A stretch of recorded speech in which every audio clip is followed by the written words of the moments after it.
Мы показываем жителям города Севастополя и гостям о том, что моряки двух флотов готовы как отдельно, так и совместно выполнять задачи обеспечения безопасности наших государств. Мы в едином строю перед многотысячным Севастополем и гостями города не проходили очень давно. Поэтому мы старались подготовиться, старались, чтобы это было красиво, старались продемонстрировать нашу морскую выучку.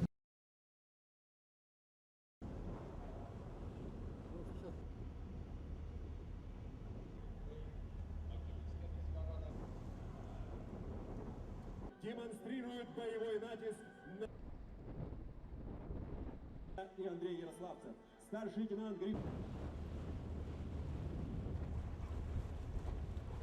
корабли осуществляют подавление. Дорогие друзья, старший лейтенант Роман Паншин.